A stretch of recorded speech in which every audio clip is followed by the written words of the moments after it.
ଶକ୍ତି ସମ୍ବଳ ସମସ୍ତ କାର୍ଯ୍ୟ ପାଇଁ ଶକ୍ତିର ଆବଶ୍ୟକତା ରହିଅଛି। ଯେପରିକି ରନ୍ଧନ କାର୍ଯ୍ୟ, ଆଲୋକ ପ୍ରଦାନ, ମୋଟର ଗାଡ଼ି ଚଳାଚଳ ଏବଂ କଳକାରଖାନାରେ ମେସିନ୍ ଚଳାଇବା ପାଇଁ ଶକ୍ତିର ଆବଶ୍ୟକତା ରହିଅଛି। ଶକ୍ତି ସମ୍ବଳକୁ ଦୁଇ ଭାଗରେ ବିଭକ୍ତ କରାଯାଇଛି, ଯଥା ପାରମ୍ପରିକ ଶକ୍ତି ସମ୍ବଳ ଏବଂ ଅଣପାରମ୍ପରିକ ଶକ୍ତି ସମ୍ବଳ।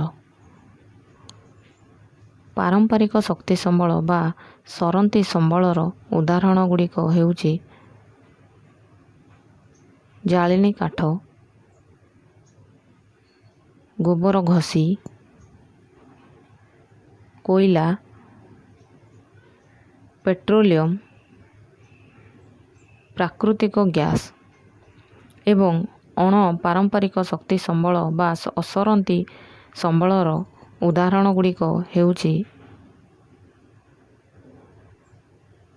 ସୂର୍ଯ୍ୟ କିରଣ, ପବନ ଶକ୍ତି, ଜୁଆର ଶକ୍ତି, ଜୈବ ଗ୍ୟାସ୍ ଇତ୍ୟାଦି।